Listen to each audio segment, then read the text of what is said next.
here for 5 days. I'm sure that you are so full. That's how I feel. A lot of learning, relearning, unlearning, has gone on all through the week. So in the chat, I would like to see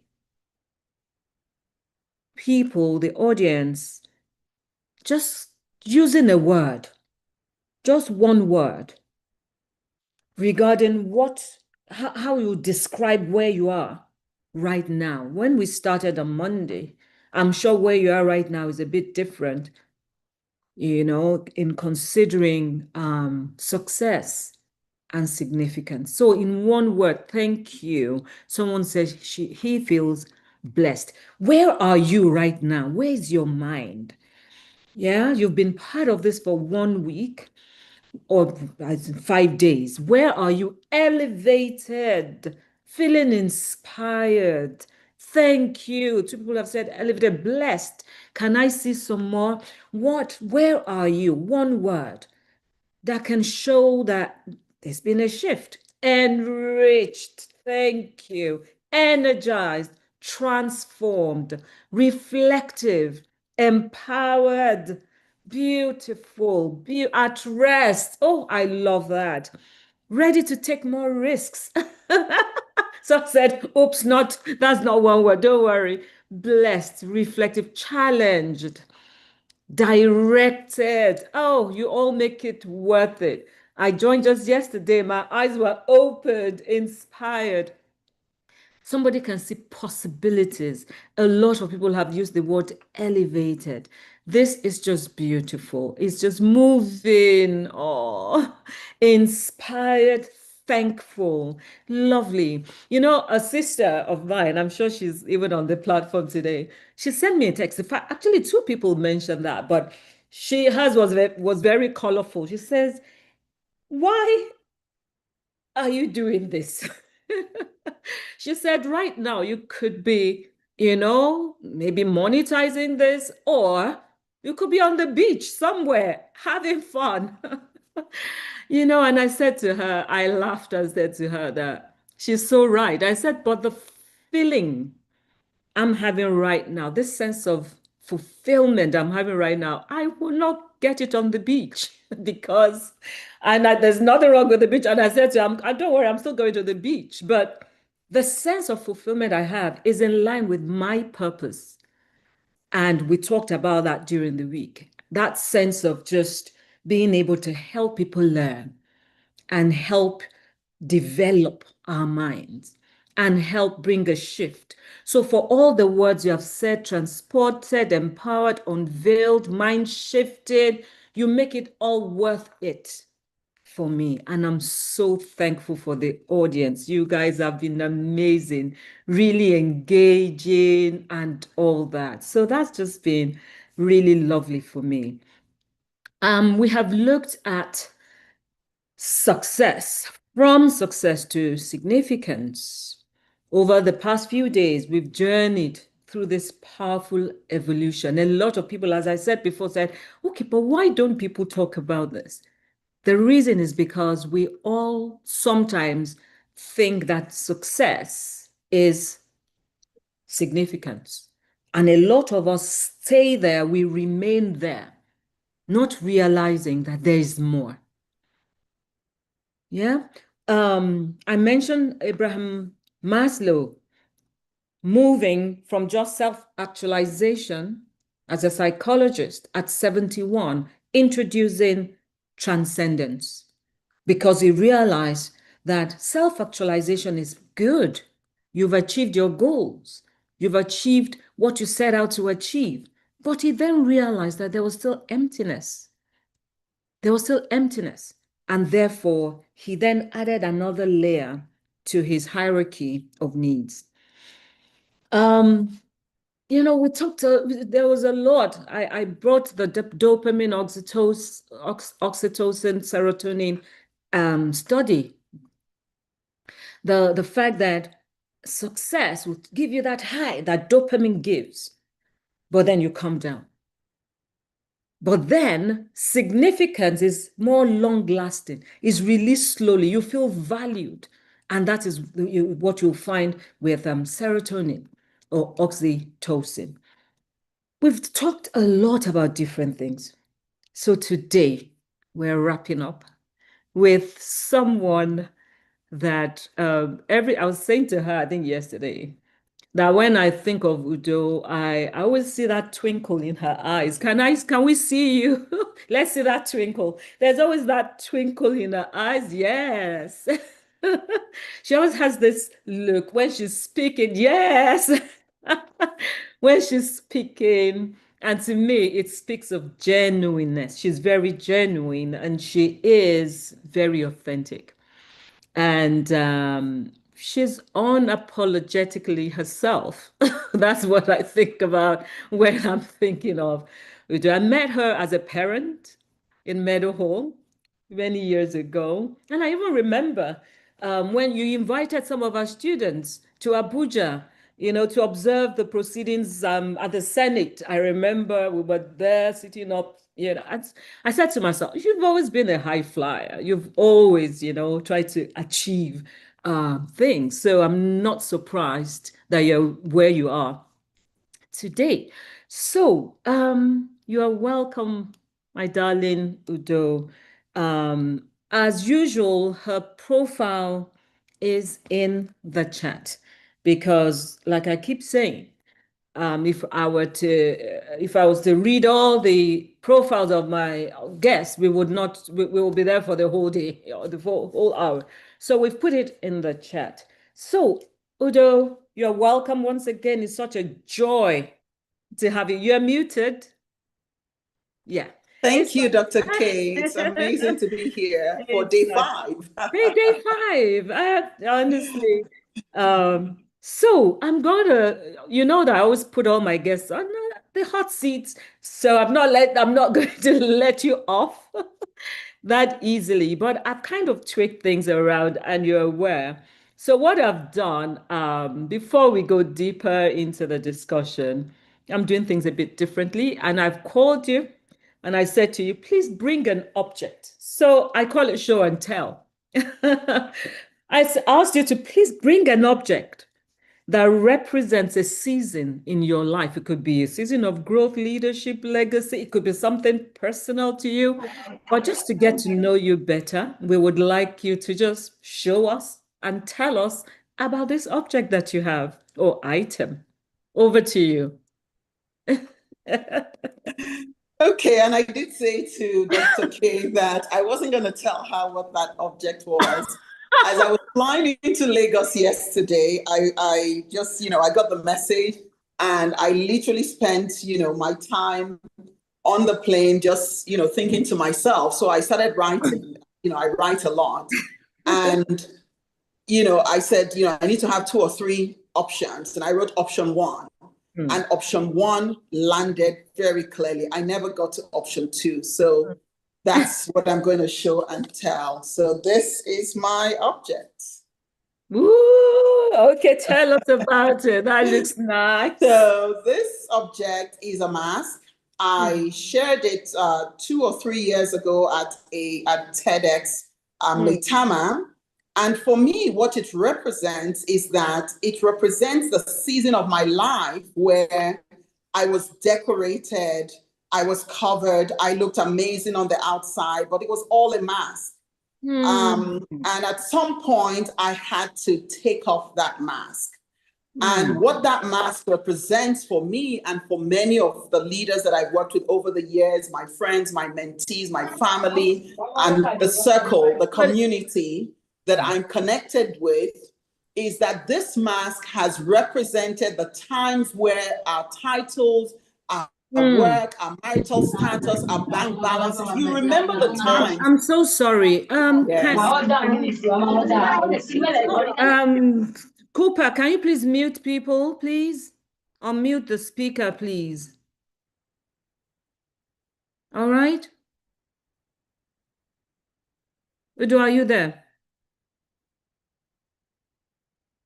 Are you sure she can unmute herself? I am.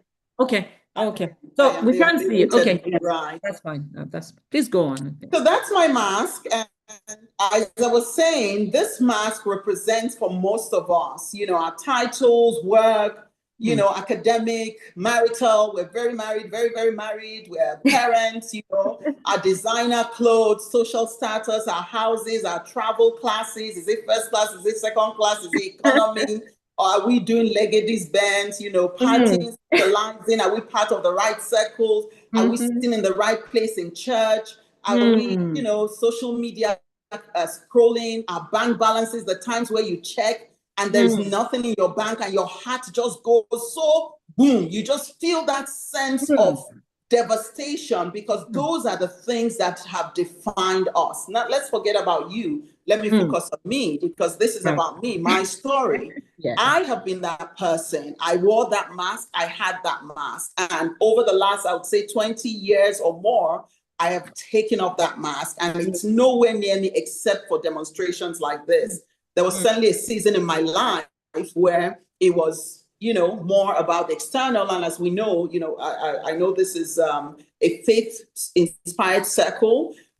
We as humans look on the outside, but I know that God looks on the inside. And once I understood that and started to work on the inside, that's when I found me. That's when I found everything about me that I find personally powerful today. That's when I found the things that other people may find powerful. So for me, that mask is a representation and a reminder that there is a superficial aspect of all of us, and there is a deeper dimension to all of us. And until we decide to go on the inside, we really have not started living. So that's my object. That is so beautiful. Thank you for not sharing with me yesterday because I'm so blown away. And it's so in line with what we're discussing, because that to me represents, as you said, the success, the title, the external validation, the bank account, the qualification, my marriage, my all those things that we glory, we glory in, we feel that makes us who we are. But 15, 20 years ago, you came to that realization, self-awareness, and you realize that no, there's more. There is more.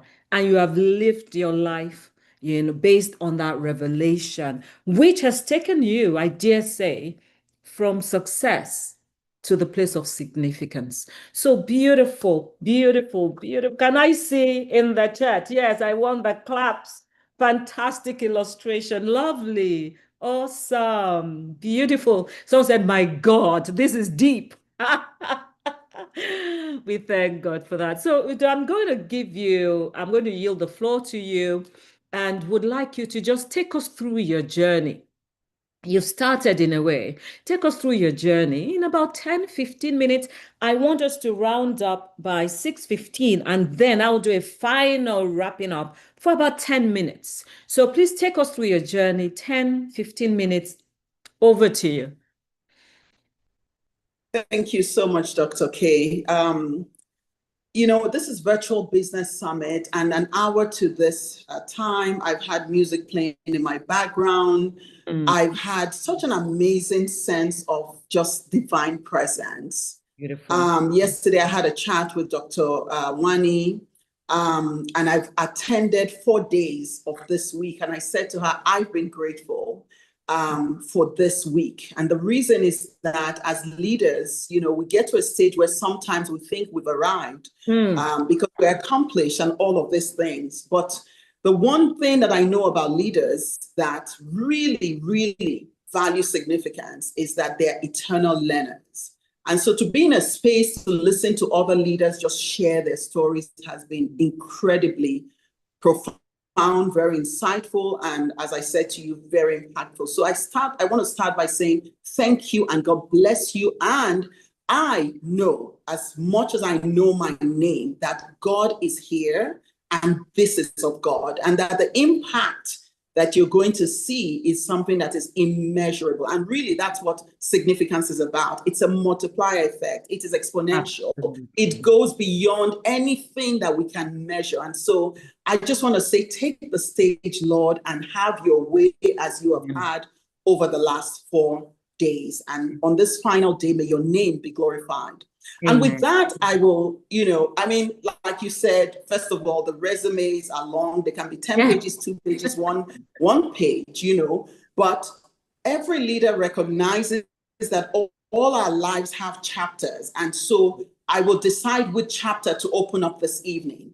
Right. And I'm going to lean into, obviously, the topic, which is success to significance, and then also some of the things that have been highlighted in the brief that was shared originally.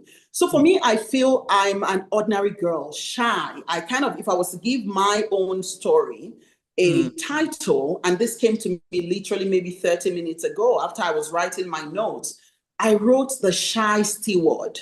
Nobody will ever believe that I, Udo Konjo, I used to be painfully shy. When I was a teenager, I would think over and over before speaking. I would go out with my older sister who was more articulate, who was more, vibrant, and who, quite frankly, till today, those who went to school with us, who were five sisters in a secondary school, she's the one person they keep asking and always ask about, right? I wasn't necessarily someone you could forget, but I wasn't at the forefront, as it were. I still remember at 13 going to Ikoyi Club, and we went to see some of my cousin and their friends. And, my sister was, and I walked in and I was feeling really shy, very uncomfortable. That was 13. Fast forward many years later, I recognized that shyness came from the place of lack of discovery. Shyness came from the place of not really fully knowing who I was, embracing myself. Because once I began to uncover that and discover myself from secondary school to university to law school and subsequently into professions, each season of my life unveiled a new part of me. So that particular moment at 13, I would say, was probably what if you were to call it my darkest hour? Not dark in the way we think about things, but just dark in the sense of completely not knowing myself. As you can imagine, 13, most of us didn't know ourselves. Yes, absolutely. So I never forget that story. I even remember what I was wearing. I was wearing my stepmom's purple, polka dotted purple dress. Polka dot is bad enough, but then it was purple also. Purple is not my favorite color. It doesn't look amazing on me. It was just a dress, but that's what I was wearing, So I always like to tell that story because when I look back now and I look at this 56-year-old Udo and I see a woman who, if you were to encounter me at this chapter of my life, you're just going to think she's audacious, she's ambitious, she's authentic, she's all these things. I haven't always been all these things. Now let's move forward. Many years later, of course, I go to school, get out of law school. I was the best female law student, got a scholarship to do my master's, went on to do corporate and commercial law, moved from that, from doing my corporate and commercial law, came back to Nigeria, started practicing, became a partner at one of the leading commercial law firms. All of those things were, if you were listening over the last 4 days, my zone of success. It was my zone of what we would call power, the place of my talent, the place of my, essentially, you could call it excellence also, where it's your career, it's my profession. I was doing great. At some point, I started doing training, for organizations and would have, the National Assembly legislators were attending my training programs. Ministries of Justice were sending their lawyers to my training program. I was doing all of these things and it was great. But as you said earlier, there is more. And I just remember that season, always having the sense, I've always journaled for as long as I can remember, but in particular in that season, there was a time where I just had this sense of a void, an emptiness, just a hunger on the inside of me. And I used to just journal. I used to write, Lord, show me my purpose. I'd listen to messages, show me my, it's almost like purpose. There's something more. I knew there was something more. I didn't know what it was. One day I went to Ghana on a legal trip to meet up with some corporate clients. As we were driving from the airport, I saw this beautiful pot by the edge of the airport along that airport road. And I on my way back, I went back and I said, I want to go back there. I really love those pots. And so guess what? I went, bought some of the pots. I love them so much that I bought a lot more than what I needed. And guess what? I transported them to Nigeria. Maybe I bought maybe 100, maybe 50 thereabout. It was selling more than I certainly needed. Yeah. And when I brought them back, I started selling them to my friends, and I would invite women to my house, around drinks, coffee, whatever. And then I would be like, oh, by the way, I have this beautiful pots. Of course, they'll see them in my garden, see them in my house. Why do I share that? Those were the seeds of entrepreneurship, right? Yes, I was practicing more, but then I had this pot. I've always loved art. I love beauty. I love, artistic things, right? And so they would buy the pots. Of course, 70% of those pots got broken because I actually flew them. I don't know what I was thinking, But anyway, in those sessions, guess what was happening? At some point, I would find myself saying to the women, introduce yourself. And when they would introduce themselves, if you didn't introduce yourself well, I would be like, no, say it properly. Let's know who you are. I would almost want to hit them in the stomach, right? Just to bring them, please pay attention to some of these things. But these were all seeds, right? And I noticed that those small moments, from work to home, I was seeing the things that made me come alive, as it were. One day, my sister challenged me and said, Udo, you've been selling these pots, because beyond that, I would import them a few more times. And she said, why don't you just open a shop? And I thought, I'm a lawyer. Why would I be opening a shop to sell pots? I mean, that doesn't make any sense, But guess what I did? I actually did. I took a space somewhere in Sanusi, Fafunwa, some mall. A lot of people who have followed me, have engaged with me, have seen the big side of my stories, and I can share those big, amazing real estate, this. But I really want to share this really from, well, you can call it grass, you can call it whatever, but it's like the seedlings of what, how purpose is unveiled by paying attention, by taking the action, the things that don't seem to make sense. But what you're doing is it's like onions, you're uncovering those layers. And so I opened a gallery. I didn't call it a pot shop. Please pay attention. Because many years later, when I went into real estate, I recognized the power of language, right? And these are some of the gifts later on. I started seeing that these things are part of your makeup, your DNA. So I called it Zanzibar Pot Gallery. These are the same pots that were being sold for let's say $1 on the streets of Ghana. But when I brought them into my space, I called them, a gallery. And then I added on other things, right? And so that was my expression. Now, remember, and I remember your story about being a lawyer and how because of that we're a bit, not very expressive. We don't sell because it was drummed into our heads in law school. Absolutely. The lawyers now.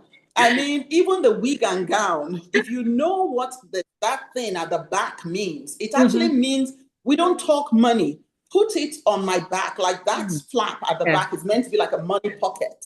So it's like money is behind us. But do we know how those things affect our psyche when it then comes to creating wealth, when it comes to business? You don't ask for your money, you sell, you package. Things are great, but you don't have the confidence and the courage to really demand your value and your worth. Anyway, back to the pot gallery. I set it up very nice. It was all of maybe 20 square meters, but it was Zanzibar Pot Gallery.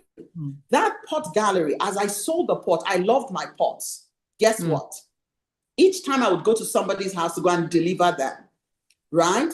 There was a time I went to someone's house and I was like, these pots don't look nice here. What can we do? Can we change this? If you painted this wall, this is what will happen. Guess what? That led me to interior decor. This is what today people call your side hustle. I never called it side hustle. I don't believe in the word hustle. As children of God, we're talented, we're gifted, we're value deliverers. We're not hustlers. So I've never called anything I do hustle. It may be an expression, but it's certainly not hustle. So I told them, why don't we paint it? Why don't they? And before I knew what, that's how interior decor joined what I was doing, selling the pots. And then when it became a bit much, I then got interior decorators. I outsourced, I collaborated. And then I would get a real full-time interior decorator to take on the jobs that I was getting, because bear in mind, I was still practicing law. No. When all of this was happening. I was a partner. I was, practicing law, as it were. I share all of those things because all those things unveiled step by step who I was becoming, as it were. Dr. K, you have the Becoming Network, Yeah. and I know we'll talk about it later. That process of becoming, most times, there's a part of the Bible that talks about, do not despise the days of small beginnings. The days of small beginnings, of selling pots for 20,000 naira, of driving down Lekki to go down towards a VGC or wherever to Maryland to go and deliver pots. Guess what happened? On one of those days, I found a book. It was a photocopy book. It was the book titled Nothing Down. That book led me to real estate. It was Nothing Down. The author is Robert Allen. He's still alive.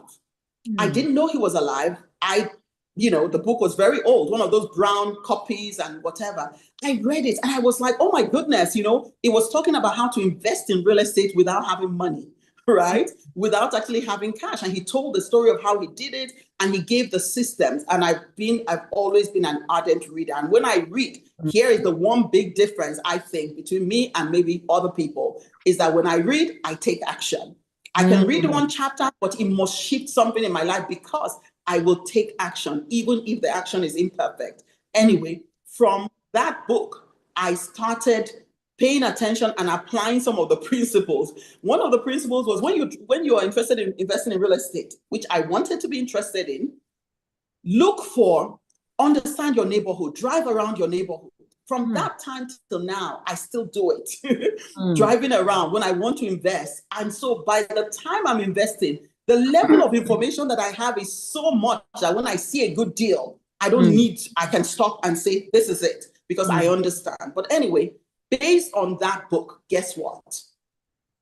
I found an opportunity that I made $140,000 then. Please remember, this is more than 20-something years ago.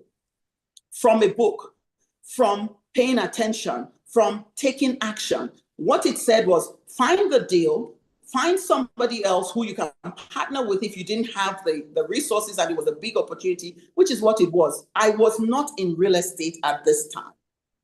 It was this book. It was this Zanzibar Pot Gallery. It was law that I was practicing, corporate and commercial law. It was having these pots. It was engaging with people that eventually led me into real estate. So I share all of these sort of almost innocuous aspects of my journey because I have found the biggest shifts in my life to come from the seemingly ordinary. The seemingly ordinary that I took action and I paid attention to. Now, I think I was about 34, 35 at the time. I was still practicing law. I was still running this training program. And then guess what happens? One day, a friend of mine, a dear friend of mine, she was about a year or so older than me. She was like, hey, this real estate thing that you keep talking about, I have this contact in Abuja. Let us go and, meet with this contact that her husband had.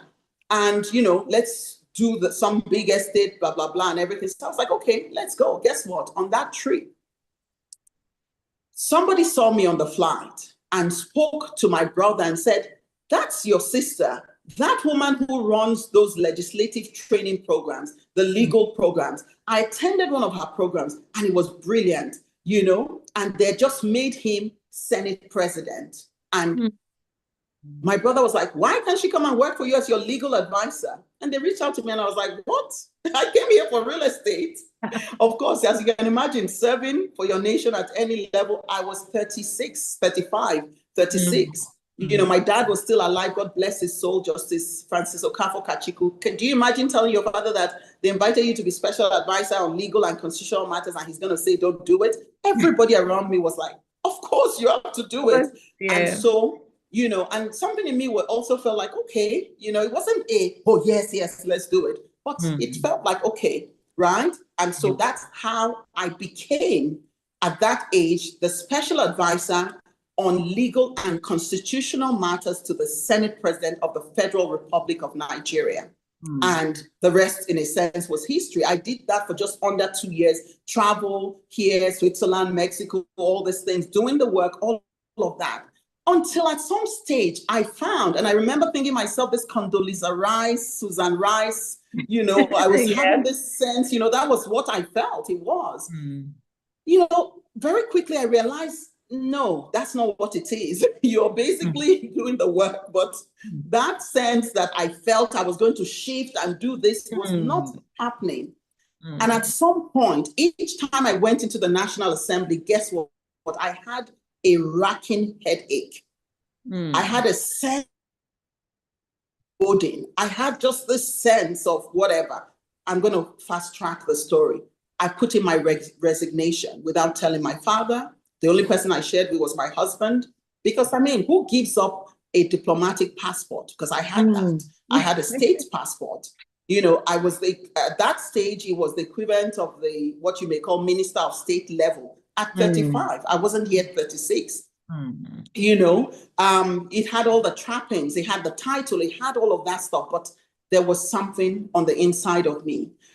You know, so I gave my resignation because I didn't feel the sense of fulfillment transformation that I suppose now I have language for it. And I went back and moved back to Lagos.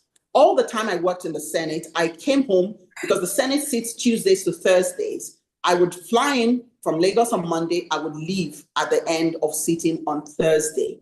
I didn't feel like I belonged. It was at that time that Mrs. Nwani, you mentioned, that I invited, you know, Meadow Hall to, you know, as part of, I guess, education for the children to the National Assembly and orchestrated that whole thing. Think about it. This is about 21 years ago. I leave the National Assembly. I go back to Lagos to my, you know, at this point, is it training of lawyers? Is it legal practice? I'd left as a partner from the firm that I mentioned, one of the top, I would say today, probably one of the top 3, if not top whatever firms, you know, and there I was sort of in this space of almost like, what exactly are you doing? No title, no big place, a platform as it were. And, you know, I had the real estate, of course, that I was in, and I leaned more into that, started going to South Africa, you know, London, all that stuff, and then Dubai. And guess what happens? I remember having my 35th birthday, and then guess what? During the summer, I suddenly feel a lump in my breast. That lump was the size of an egg. And if I was to bring another object, it would have been an egg. How does a woman, how does a professional, how does a leader walk around life with a lump the size of an egg on your chest? Wow. It happens because we're not paying attention. And that's what happened to me. I felt the lump.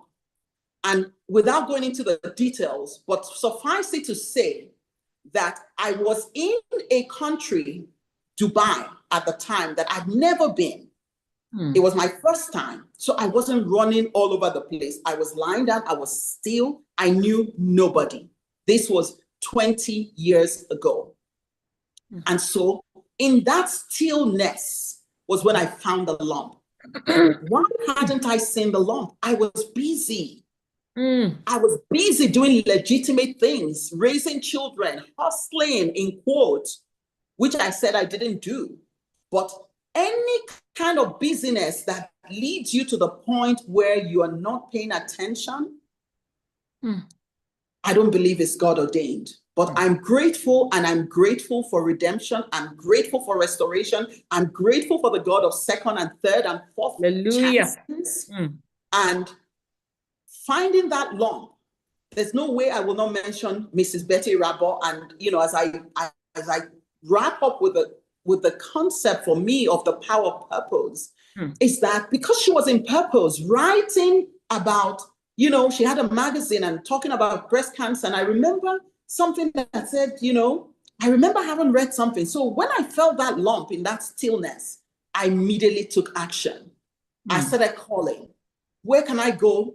And eventually I found myself at Well Woman Clinic, where they did the usual, the rest of it was history. Good news and bad news. The good news is this, the bad news is that. No problem, thank you. And they said, we'll schedule you for, to come in and have a procedure so that you can remove this, you can remove. And I'm thinking, you kidding? At 30 what?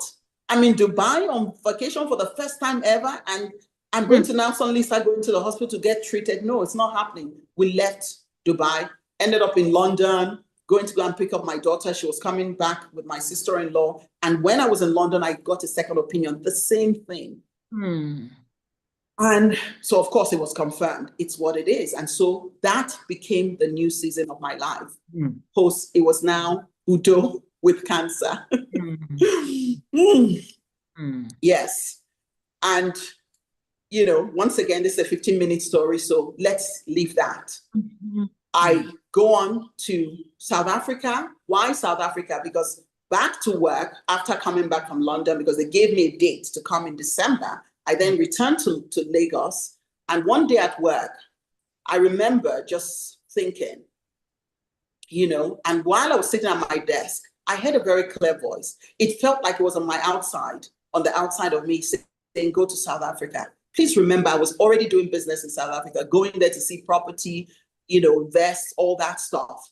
And go to South Africa. I called my husband, I need to go to South Africa. I said, when I said today, it was like, how's that? Anyway, I go to South Africa and arrive in South Africa, ended up getting a doctor, Santin Medical Clinic, had the process. And in that place was when we then moved our kids. I ended up living in South Africa for the next several years. Please remember, at this point, in the middle of my treatment, with no hair, no lashes, at my ugliest was when I signed the Fine and Country West Africa license.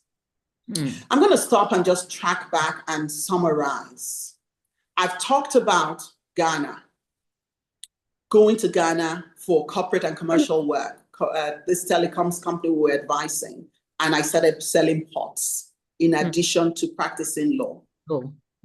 These pots led me to real estate because I saw a book in somebody's house that I was, decorating their home and doing side interior along with the pots. And I read that book. That book led me to real estate investing. And subsequently, that real estate investing led me to Abuja, which led me to become special advisor to the Senate president. And then I left. And at that point was when I discovered the law. And it was in that moment, while recovering, I still remember lying on my bed somewhere in Sandton, and I was looking at the Saturday newspapers in Johannesburg, and I saw an ad that spoke about a license for Fine and Country Sandton and Fine and Country Cape Town. I, Udo, with no lashes, no hair, reached out to Linda Erasmus, who was the managing director of Fine and Country, South Africa, and said, I'm interested in this license. Schedule a meeting, go in there, negotiate, and then ask, can we get a license for West Africa? I didn't ask for Nigeria. They were like, Nigeria, where's that? West Africa, all that stuff. Just put that aside. They went through the whole motion, all the due diligence, all of that stuff, and we signed the license. I got in partners and we got that license on my sickbed. And we took that on into our business. I built that business from South Africa the first few years, really in and out. By this time, I was recovering, God helping me and all of that stuff. So Dr. K, my story has been a story of really journeying. And that's why I celebrate every birthday. That's why work for me, the way that I do my work, the same thread, the possibilities mindset, the seeing, the taking action, the seeing the unseen, the paying attention to the things that are not obvious. So that having launched Fine and Country in 2007, because my diagnosis was in 2006. So by the end of 2007 was when we launched Fine and Country West Africa in Lagos at the Federal Palace Hotel, which had just been refurbished and reopened. And in that hall with 100 people, I set a bold vision and shared my heart out, surrounded by a team. And I remember some of the things that I said. It's 20 years later, some of those things have not happened. But guess what? Some of them have happened beyond my wildest imagination. And then some. And while I built Fine and Country West Africa, I was no longer the same person.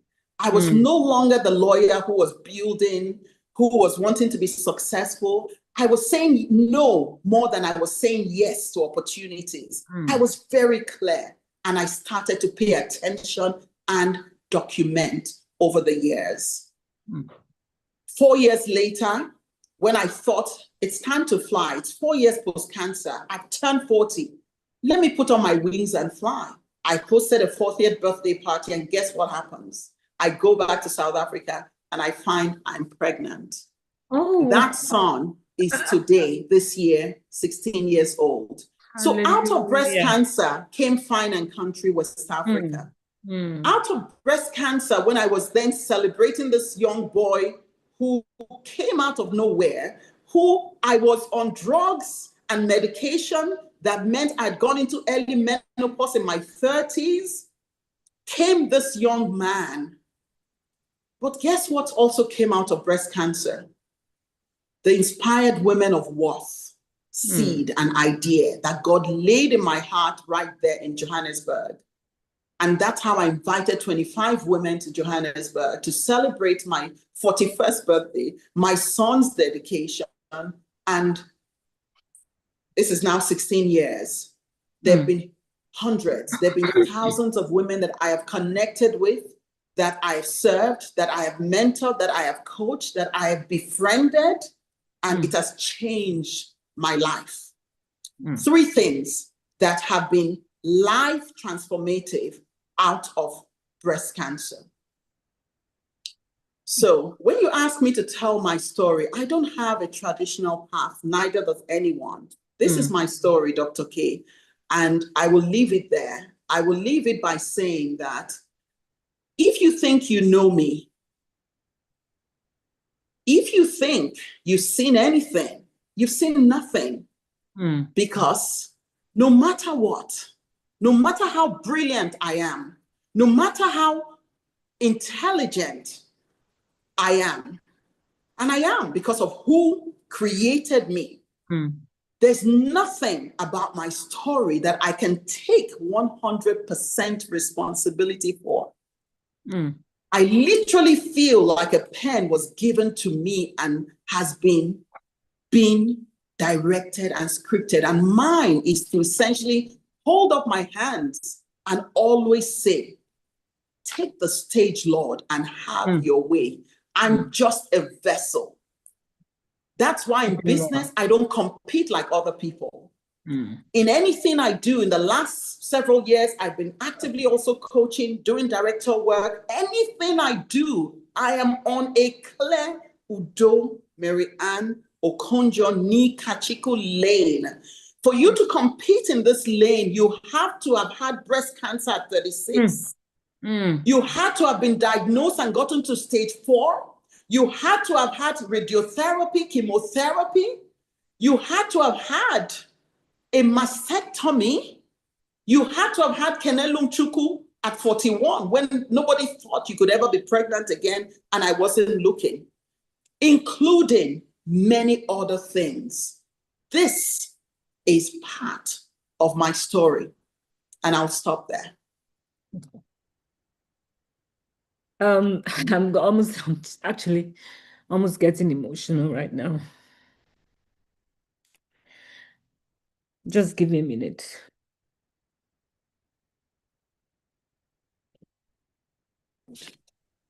And have your way. I'm just a vessel and nothing more. When you're done, please take the the glory. glory. I'm And satisfied that to see you glory. glorified. Thank you so much, Udo. And I thank God that you know, God is helping us to round up in this very powerful way. You know, I see your life, your story, and I put here providence. Providence, because you can see how the dots link from all the things, you know, right from the ports to the interior to real estate to Abuja to when this transition happened, you know, this shift in the mindset due to the lump, to you setting up in that stage. You did not let it stop you. I think it's so powerful. A lot of us, when we've gone through things, especially in the transition period, in that time of shift, it cripples us. We're not able to move forward. Maybe there's loss, maybe there's a health, there's whatever it is. We lost our business, whatever. We're not able to move forward. We end it right there and we become a shadow of ourselves. But in that space, you pushed on with no lashes, no hair, and everything. Fine and country, West Africa. Your son, is that your only boy? No, he's my second son, Your my last second child. son, okay. Have your second son. And then wow, now I know inspired women. Or three things were still birthed despite everything the enemy threw your way. That is purpose. That is purpose. And as you were talking, again, I was relating it. I was thinking that the discovery stage, when you were trying to decide, you know, brilliant, of course, best student in law school. I wasn't, don't worry. Best student in law school, you know, you were doing the practice, the everything you did, but you sensed there was something. And even after the discovery, you got into your talent area, excellence, because that's one of the things that happens when we're in our talent area. You know, you have success. You push for excellence, and it was rewarded with success. Yeah, and then within all this, you had that mind shifting experience. And I like what you said. It was in the stillness, just as I also mentioned that day. It's in that place of stillness, not in the busyness of life. It's in that stillness that you were able to identify that there was something wrong. You know, so that's that place of shifting, but you did not let it stop you. You continued, you pushed on, and you were able. And I love what you also said when you said you will always implement, you take action. I'm like that, even though it's imperfect. In fact, nothing that you start can be perfect at the beginning. So when people wait until the best time, until you're just because no matter how you start, it will be refined as you go on. So I'm an implementer. I start things. I start, no matter how imperfect. So far, the Lord has said, go. That's it for me. You know? So when you talked about now, when you said, if you think you know me, now I understand the authenticity, the genuineness, the boldness, you know, behind all you do. Can I just honestly, I don't even know what question to ask you anymore because they all seem to pale, you know, beside what I've heard. But maybe I'll just ask one question and then I get some feedback from the audience.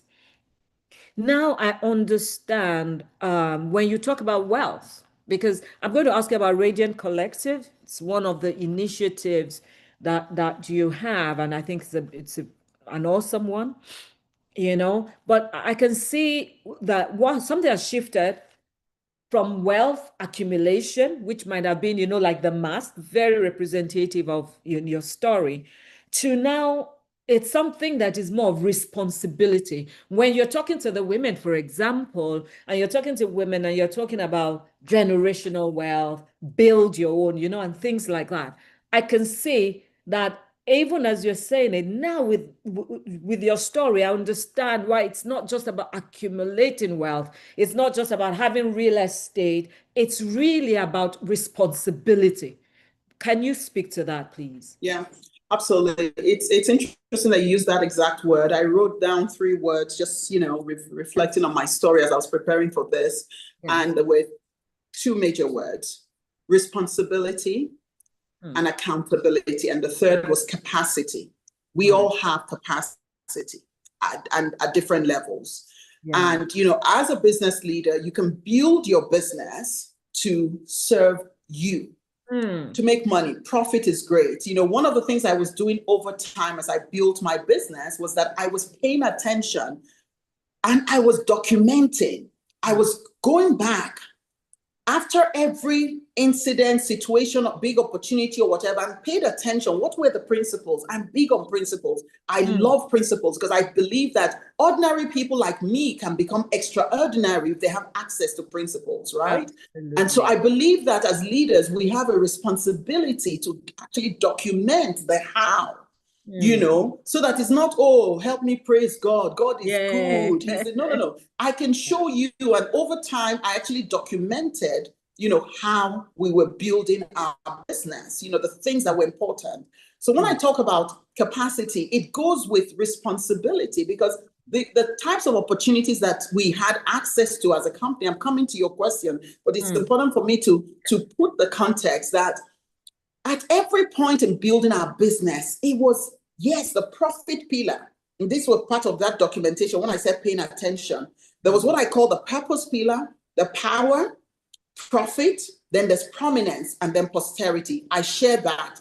I look at it as what I call the high impact leadership framework, right? So purpose is the starting point. It's where once you know who you are, it changes everything. And everything operates from there. And in different seasons, you have different levels of expression of your purpose, right? Yeah. Yes. But what tends to happen, then power is that zone of excellence, is the zone of, your strength, the things that you're good at, whether it's your business or, you're a lawyer or you're speaking or whatever it is, right? There's an area where we're all excellent, right? The question now is when it comes to the profit zone, most times people, and Dr. K, this is how I look at success and significance, that from the purpose to the power to profit, that is the success zone. And that is a legitimate zone of needs. Absolutely. Right? Yeah. It is a success zone. Then from prominence to posterity, if you start thinking, most people end up really at that mid-level, which is the profit. Profit is important. But what if you were to put on the hat of, my business has to be profitable. I have to generate, not just revenues, but profit. And that profit has to be sustainable. Therefore, I have to have systems, all of that stuff. That is you thinking with a sense of responsibility. Even if all you have is that you have a social media page and you're showing up and you're talking, do you know that stewardship means that you take responsibility and ask certain questions? I'll give you a real life example. I gave you an example of business. In 2009, I think, was when I opened my Facebook. It took me 9 months to learn how to even post. It was a struggle because of my generation, I guess, right? It took me 9 months. I remember even hiring a friend who I was paying to help me, through that time. Guess what? I started writing. I was writing even till now. You know how Facebook reminds you, I'm going somewhere with this. And guess what happened? One day I felt my spirit tell me, of course, God's spirit tell me about stewardship. And guess what I then did, which is that in Facebook, you're writing. But guess what? Every day you write, the next day it's not there. So what is the best way to steward this wisdom, the principles, this thing? So I took the next step that I knew to do at the time, and that was to set up my website. That's how udookonjo.com was set up. I then hired a team as far back as then to then help me start documenting what I was writing and converting it into a blog. I would write and not Mm. only post on Facebook, but I'll post it on my website so that I then had a platform, a container to organize these things, right? And so for me, that was stewardship. The same thing in my business, in Fine and Country. What are the principles? You have your vision. Then the building our brand was a major way of us being able to, as it were, get the certain level of clientele. We were dealing with the upper quartile. You know, people talk about 0.1%. We were dealing with 0.1%. Any Nigerian or African that you've seen on the front cover of Forbes Africa is our client. It's not a boast, it is a fact, right? And most of them reached out to us. But there was a system to that. And that's what I later converted into my mega business blueprint that I started teaching other business people. So your vision, your brand, your business development, what we call intelligent real estate, is a business development design that we then use and all that. I say all that to say that so stewardship, accountability, responsibility. We were not just doing this business to earn our income, and please understand, we earned and continue to earn our income. In the industry, we still earn, you know, most times people say, oh, they didn't pay them their fees. We always get paid our fees. We command the highest value in the industry, in our segment and in our space. Many times we've been told, oh, we're not paying other people that, but we'll pay you because we know you people are Fine and Country. You know, and I know it's not a coincidence. It was designed essentially, and it's a discipline. Why do I say that? We then take that and go and partner with Lagos Business School and set up the Real Estate Leadership Development Program. Why? Because I came from law, an industry that is highly regulated, that is very prestigious, very all of that, into an industry where anybody, my driver, my cook, anybody can sell real estate. And I'm saying, if we're in this industry, we need to demonstrate leadership. We need to create a real estate leaders network. And so we did. I say that to say that we are responsible for elevating standards, especially anywhere in Africa. There's no industry that does not require essentially stewarding the next level. So honestly, I am actually a businesswoman in disguise. You are. Business is not my first hat. I'm actually building society. That's the truth. And so everything I do, I still remember clients coming and saying, oh my gosh, I read this, your magazine. What real estate firm quotes Aristotle? What? Because he read it, a doctor, I remember his name, doctor, I think Cholet. We wrote something, excellence is therefore not an act, but, you know, and he read it, came to our office at the time when VI, he wants to meet these people who are quoting. So for us, it was about elevating the standards in the industry. Now, I've said a few things. You talked about wealth. Yes. We don't do business without getting paid. We see people doing that. I see women especially afraid to ask for, you know, do you know you have a responsibility to get paid and get paid well? Do you know you have a responsibility to focus not just, you know, I always say people, most times we're high on purpose, but low on profit. And because of that, we can never really scale our impact, which is that prominence zone, which is now the zone of essentially scaling and reaching. And I believe it was Audrey who referred to, you know, that's, listen, I mean, we have to be able to reach many more people. We have to be, if you have your impact or your area of purpose, guess what? I was talking to 100 women, initially 25 women, then 100 women, then 250 women, then 1,000 women. When the pandemic happened, in fact, my husband still says today, are you sure you were not part of people that brought the pandemic? Because the way I pivoted, the way I switched, I set up Zoom on the very 1st of April, 2020. And in that month, I was live almost every day on social media. In that month, I hosted at least 10 webinars, and 5,000 people came through Zoom. Before then, I was talking to 100 people in a space, 250 people. What am I saying? Wealth is really about the idea that you can multiply results And in exchange for that, get value that comes in currency. And cash is one currency. Money is one currency. Influence is another currency. And I dare say, in the zone of significance, that's why I said, you can't be talking about, oh, competition, this, that, without understanding purpose. Because when you understand purpose, when you're operating from the zone of purpose towards everything, towards that last zone, which is posterity, you think differently. Absolutely. It's easy for you to do business and not hustle. It's easy for you to say no, because my time in light of eternity commands so much. So I have a responsibility to ensure that my clients don't take my service and my value for granted. Because when they do that, it means I'm not stewarding my potential. It means I'm not stewarding my time. But beyond that, what am I modeling to those who are coming behind me, including my children?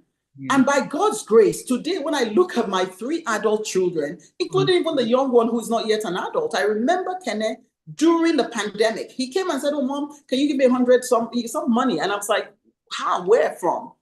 I said, you know how to do, what can you do to raise money? In fact, we had that same conversation again today. He wants to do something, he wanted to get money. And I said, no. I said, if you're not able to make and create $100 in 24 hours, all the school fees we paid for the last 16 years of your life or whatever, there's something wrong. Because wealth is about resourcefulness. It's about creating value. It's about finding a problem that you can solve and get paid for it. That's what it is in simple terms. And so when you start getting confidence about it, when you start understanding it, all of a sudden you're no longer apologetic. Because what are you doing? Listen, there are a couple books that business, the Bible way. It's Rabbi Lapin. I'm going to send you those resources. I literally have a book. Right. This is my Financial Freedom Wealth book. There's this. I'm going to tell you the name of the book. It is Business God's Way. I'll send you the list of these books, please. I'd like you to share it with your with everyone who is here. That book talks about the Jewish code, how they do business, how honor, respect for the service they're bringing to the table. So they never feel they're begging. You know, when we have something to offer, we'll be hiding, we're shy, we're all of these things. But anyway, back to your question. The idea of creating wealth for me is the idea of being valuable. It's the idea of finding, the Bible talks about hidden riches in secret places.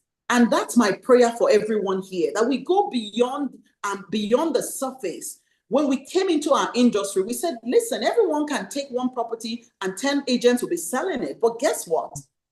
Mr. Jimovia, Mr. Tedo Peterside, Mr. Dangote are not going to give a building with 25 stories to Ahmed on the streets, the driver, to sell. But if you have only one apartment, Okoko can write his name, put to let or for sale, or put it in castle and sell it. So look for higher, more difficult problems to serve, right? If you want, the more wealth you want to create, either you're serving more people, in which case you can use technology, you can use whatever it is to reach many more people with speed, with systems, with all of that. You know that you built that system. You built a wealth infrastructure is what I refer to it, right? But first, there's a wealth mindset before we start talking about the methodology of wealth, before we start talking about mastering it, right? There is a mindset first. And that mindset is that, first of all, you are a value carrier. And when you come to the table of business, you're there to exchange value that you have. And so therefore, never be apologetic about it. So if I work for any of these types of names, including some, who may be on this call, it's a clear case of, we are on equal rankings. But many people I see, when they're engaging with these high-level people, when you're doing multi-billion transactions or whatever, there's a sense in which you reduce yourself, you defer up because the person is the person that has the money. And I say, no, your knowledge, your expertise that they came to you for is value. Absolutely. So that mindset, we transfer it to our team. We transfer it in writing to hundreds and thousands of people. And that's why I love social media. Those of you who know me know that I find it one of my platforms for stewardship, because I was told years ago very clearly. And so when I talked about it, I was basically trying to say, if it's a place of stewardship, guess what? It means also that if you're thinking about responsibility and accountability, why is your social media not part of your will?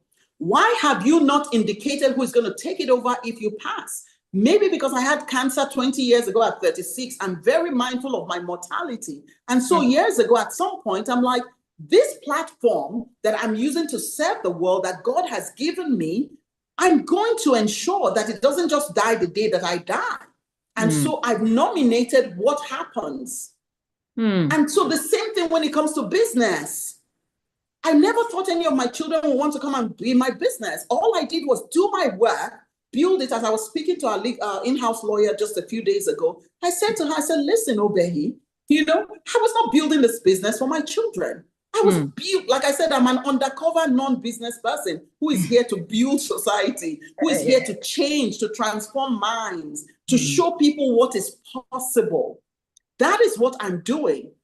I'm not in business just to exchange money for a service. That is level one.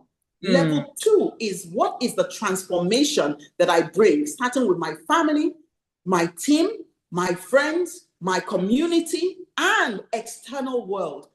Listen, Dr. K, I'm going to wrap up with this because I've gone beyond your question, but I thought it was important because I know what's on your heart. Yes. A lady today that I do not know, one of my big sisters in, I think it's Egbon. Egbon is somebody who is, yes, reach out to me, and I was so excited. This was literally an hour and a half before the session. And she's like, oh, there's someone who follows you who is so excited that I know you and she wants to speak to you, blah, blah, blah, and all that stuff. And I was, of course, excited first to speak to this, I call her Auntie B, you know. And so she said, oh, this person. And then I was like, listen, the people who follow me, I don't call them followers. I call them my tribe, because actually the people who follow me and who connect with me are very intelligent. It's because deep calls onto deep. That's why they connect with me. So there's nothing to be shy about. So I spoke with this lady, and guess what she told me? She said, do you know that I share your videos with my husband? And then I shared with my big friends. And that one of her big friends, she shared one of my videos where I was talking about real estate and, how can you be a woman, and you have whatever and you don't have anything in your name. And that day that they gave her money, that woman gave her money and told her to go and buy her property. That, do you know, at my age, I'm 60, I've never owned something in my name because Udo Konjo wrote, I went out of my comfort zone. Remember, I started this story by saying the shy steward. Now, there's fire in my bones, and it is fire that burns because of purpose. It's not fire because I'm a bold person. People who know me know I love my space. But when you see me out there, you think I'm an extrovert. I'm actually, I guess they call it ambivert, which is I'm very strong and extroverted when I'm in purpose, working on things that matter. But after that, please just leave me alone. That's why sometimes people are confused. But anyway, to your story about wealth. Wealth for me is first a mindset. And it's that same mindset that would determine the levels that we attain. I've had and I have not had. I can abase, I can abound. I've been kicked out of my house. I have lost money. I have made money. I have seen people make money and lose their self-esteem. My brother said to me one time, my older brother, Odo, what I love about you is that whether you have or not, you are on top. And I said, rightfully so. Because my father owns the silver and the gold, and wealth is on the inside of me. Money is not wealth. Money is part of wealth. And so I must have money, and I must have giftings that I translate by adding value to people. So I told my son today, if you do not have the money you're looking for, he was asking for 15 pounds. I said, at your age, 16, you cannot command 15 pounds in 24 hours. You can't come up with a service. You're not worthy of the name you're answering. And so I reminded him how he created teaching business to kids during the pandemic because he wanted to raise $100. And he ended up raising $500 because he charged $25. And I think 20 kids paid for his class. I gave him my Zoom account and he hosted that class. Wealth is a mindset, and it is our responsibility to pass it on. I'm just quickly jotting that down. Sorry, I hope I'm not No, no, no, overwhelming no, you. no. It's just awesome. So thank you so much. I have some questions. We're going to take just two, three questions, and then I begin to wrap up, and I have so much.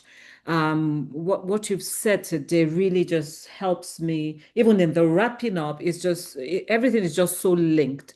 So there's some questions. I think two questions that I kind of quickly took a picture of. Funke Fowler Amber asked, how do you build a culture that's both high performance and health productive? So high performance, but I guess, we're also really concerned, Yeah. about the health. Yes.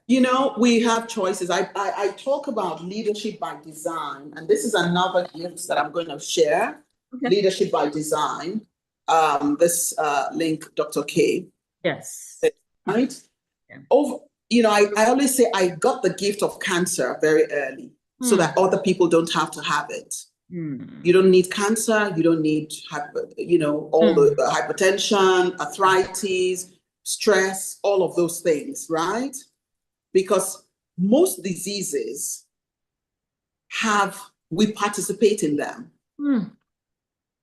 I remember very clearly, I didn't share this part, sitting in that salon with my friend Shirley and saying, I just feel like I should go and have a full body workout. And I'm thinking, check up. And I'm thinking at 30 something, who does that?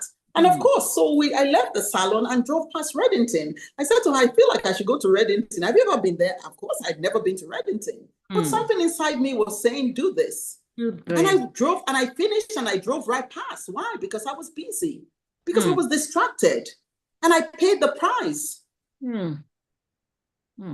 So, do I need to say more?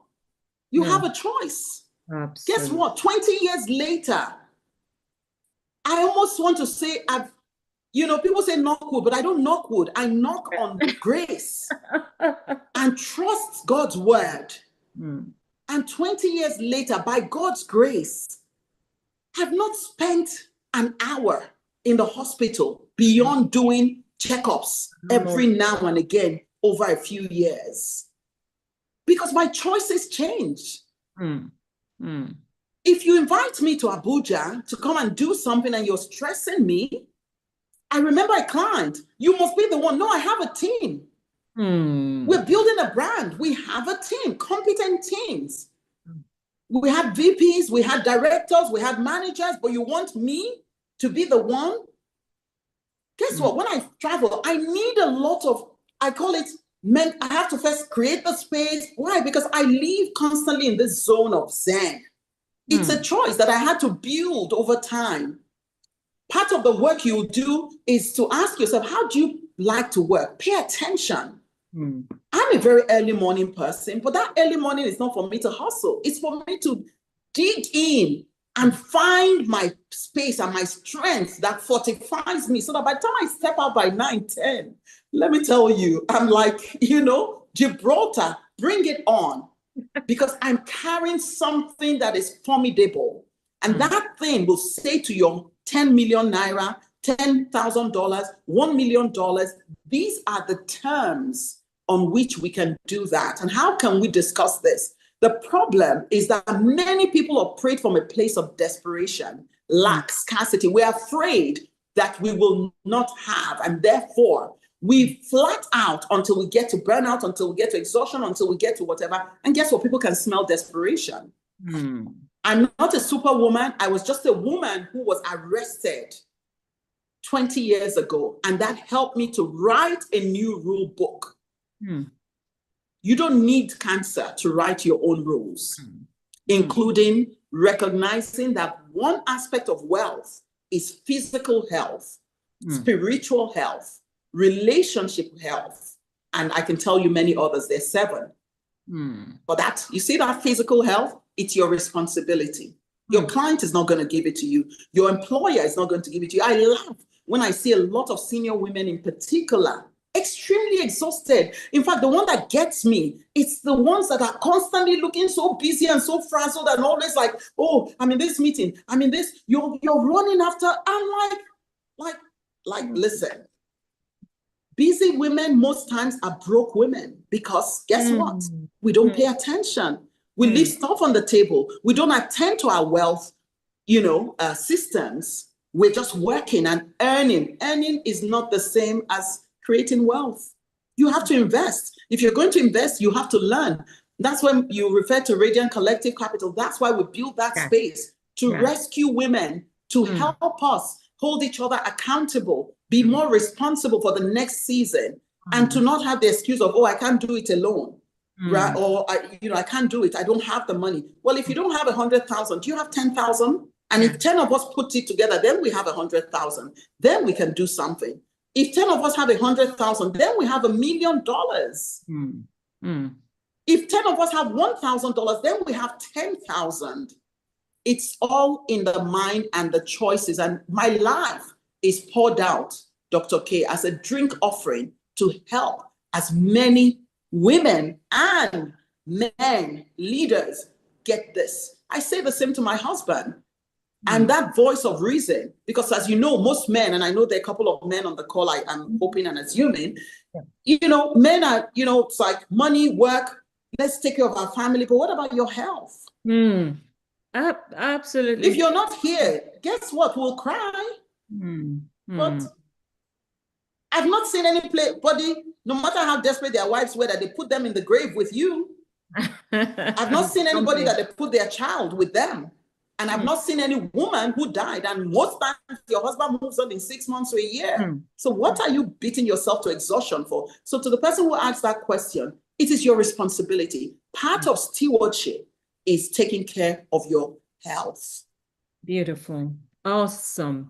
Awesome. For the, especially for leaders, I emphasize it as well with the people you lead, for yourself, and a constant reminder to them of their health, of taking care of themselves, So that balance is so, so important. Thank you so much. Unfortunately, I can't take any more questions. I'm so sorry. But people have asked, are we going to get the replay? Don't worry, you're going to get everything. It's just been such an amazing time because I think it's very important that I wrap up properly. I feel that it's something God, he kept me, I was away for a long time because I believe there are things he wants me to still emphasize. I don't think anybody on this platform right now will still be wondering what's success, what's significance after listening to you, though. It's just been an amazing time.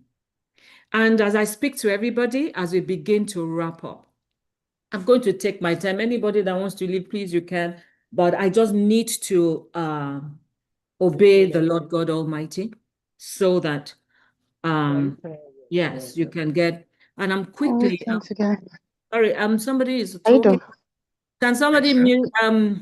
Abi, who is there? Cooper, please mute.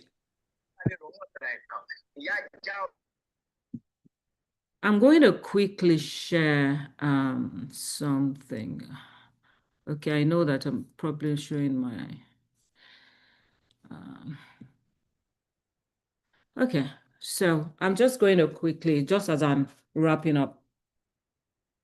So, reflection time. I start with my reflection, and as I'm reflecting, I would like everybody, especially those who have been here all through, please go along with me. I'm so particular that we're not just here to listen. Oh, it was good. I know that is what people do. Oh, I learned a lot. What did you learn? What are you taking away with you? What is the constant theme that you have seen across all the speakers? I looked at the very first day, even as I begin to round up. Otto, what did you learn on the day that Otto spoke? Can you, not on in the chat is not the time for that. This is the time for thorough reflection. What did you take away? Let me even start with what we just listened to. What are you taking away from all that Udo has said today? There's so many. Honestly, I don't even know which one, but there's so many. But because of time, I'm looking at the things I'm taking away. You're a value carrier. Wealth is about resourcefulness. It's a mindset. So many things that you said. You said you're an undercover business owner. You are really here to build society, to transform. That's it. I could see your gift in there. You're here to transform societies, transformation, families, teams, community.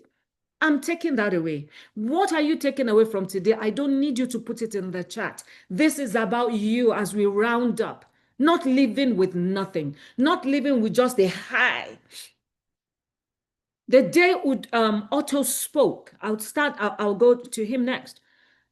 There were so many things, but for me, so I'm sharing what I'm taking away from all this.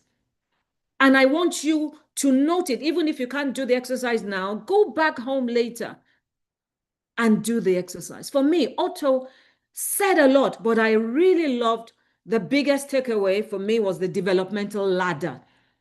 He told us how individuals, organizations, even nations evolve in capacity and impact. He shared with us 5 S's. And again, if you look at the P's that Udo shared, it's similar.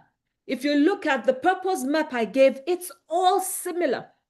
He mentioned the survival stage, stability stage, sovereignty stage, sophistication stage, and supremacy stage. Very similar to Udo's 5 Ps. When my darling Audrey shared the following day, I learned a lot. Again, put your own learning down somewhere. It's for your reference. Udo mentioned the fact that when she goes through anything, she's documenting, she's journaling. It's what we're supposed to do, not just coming for something like this, free, nobody charged you anything, the speakers did not charge us a dime, and then you leave and that's it. That's not stewardship. Audrey spoke a lot about different things, but I remember one that stuck with me. She says, when your default is to dispense value, you will no longer be comfortable in the places you were once comfortable in. You will keep pushing boundaries. You are not just going to sit and relax. Oh, yeah, I've made it. Even John Maxwell says that there's no growth in your comfort zone. And when you are growing, it's not comfortable. You continue. When your default is to give value, you will not be comfortable where you were once comfortable. Mrs. Zacchaeus, what I'm taking away again, write yours. What did you get from Audrey? What did you get from Udo? What did you get from Otto? Mrs. Zacchaeus, she said a lot, but I noted this as one of the things that really got me on that day. She says significance for her is living an impactful life, knowing that her life mattered, knowing that she helped make people become free to become everything they were created to be. I couldn't have said that better. That was her definition of significance. And we have listened to Udo today. And for me, even as I'm asking the question, what is the theme? What is the thread that you can see? And as I've listened to all of them, there's this thread that I want to, for those of us that do not know it, I wanted to introduce us to this thread. What I could see, because it's very important, and I think Udo has said it so beautifully. Success is not the enemy of significance. There is a level that you must get to where you are successful. There's excellence, there's expertise. Now, this diagram is a Japanese philosophy. It's called the Ikigai. And it talks about fulfillment. All the thread I could see in all my speakers was fulfillment.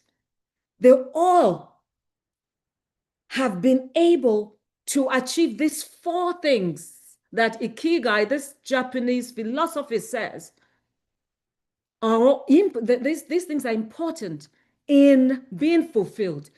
The question I'm asking you today is, are you fulfilled? It says for fulfillment, mind you, I'm not saying significance yet. For fulfillment, Ikigai says these four things must be there. These four elements must be aligned. What you love to do, what you are good at, what the world needs, and what you can be paid for. Can you see where being paid for what you do is part of you? It's the right thing to do. It's not everything that is charity. It's not everything that is a mission. And you would see how my guest speakers, all of them actually have, been able to get all this.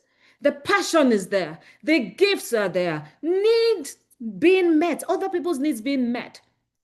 And they have sustainable value. What they can be paid for. When I look at Otto, I looked at what he does. I'm not going to, like I said, anybody, but I really want us to all get it. When I look at Otto, loving to serve children, he said he's there to heal not just children, to heal systems. That is loving what he does.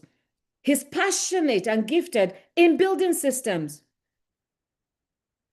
What does the world need from him? Quality education for the underprivileged. He's doing that. And he's sustaining himself through some slum to school and his other projects that he's able to get sponsorships for and things like that. Audrey, all four circles aligned. She loves what she loves, integration of her faith, business leadership coming together. She's good at her corporate strategy and governance. The world needs people like that. She shows up whole, very unapologetic about her faith and all her different expressions. And she sustains. She has that thing that sustains, that Falcon, CEO of Falcon, and all the other things she does, coaching, all those things she does. Every one of us, if I was myself as an example, cultivating human potential is what I love to do. I'm good at what? Leadership, development, system building, coaching. The world needs what from me? Women, especially, discovering purpose, leaders thriving, education transformation, sustenance for me, Meadow Hall Group, all the things I do. Sister Yewan did the same because of time. Her love, good at events, business, and all that. The world is her excellence, her spirit of, she's very good at organizing and all that. She has eventful. And so I can't even just go. But what I'm saying here is all my speakers, they embody this. There's alignment between what they love to do, their gifts, sustainable value, needs of others. Now, my question to you on the platform is, are you even fulfilled yet? Ikigai says, if you have two or three only of this, you will not have that sense of fulfillment. I believe that there are three sets of people on this call right now. Some who are not even fulfilled yet because these things have not come together. Then there's the second group of people who are successful. They are fulfilled. They are successful. These four things have come together, but they are using it to serve their own self. That is where success lies. It's about them, their achievement. It is about how far can I go? What more can I do to earn more, to be more? It is necessary to build on this to get to the next stage. But they are fulfilled. And it will cause restlessness. When you're unfulfilled, it causes restlessness. When you are fulfilled, but it's still for your own consumption, you will still be restless. Guess what? From everybody you have listened to, when you have all this going on, and then you turn it outwardly, you turn it outwards, and it is now multiplied by you blessing a lot more people. Multiplication happens. That is where significance comes in. And I hope we get it. So there's unfulfillment, There's fulfillment, but it's turned inwardly. So it is about your success. But then you have all this ikigai, but it is turned outwardly to be a blessing to generations. Like examples in the Bible, I've used Joseph, I've used Esther, like each and every one I have spoken to today. I really needed us to get this. Now, my thing is, what next? As I was reflecting, and honestly, I thank God Udo and I also spoke. What next? What next? People have been inspired. It's been such an emotional time. It's a lot of learning. What next? And all I'm going to say for what next is Udo mentioned it. I felt the Lord asking me to start a community recently, and it's called the Becoming Network. That is one of my favorite words, becoming, because it shows that there's room for more. There's room for us to be everything. There's more that the Lord has for us to do. So there is this network that I have felt led to set up. In this network, there is a lot that you can do. There is a lot that you can give. There is a lot of, mentoring going on, and you even having the opportunity to mentor other people. There's community. There's learning from each other. There is support. There is giving back. There's just so much that you can do within this opportunity. And so I'm asking as many people, there's no compulsion. It was actually after looking at everything, I thought, okay, where do we land this? Are people just going to learn all this and that's the end? How can we continue this conversation? That was when I thought I would actually put this up here. So we have the QR code for as many as would like for us to continue this conversation. You want to continue to grow, to reflect, to build legacy together, to give back. Many were opportunities for leadership series, support, many things happen, within this community. Please scan the QR code. In fact, in the next 2 weeks or so, we're going to continue. We're going to look at all the questions that came up. We're going to continue this conversation about significance. We call it a reflection circle that's going to take place. So please can be part of this community. If you want to give, you want to give of yourself, you want to be able to offer more to people, you want to serve, this is a beautiful community to do that. And with that, I have ways you can connect with me. You can take a picture of that and let us just keep let's keep talking. Let's be aware of all the different things that the Lord is asking me to do. You would have all the information firsthand.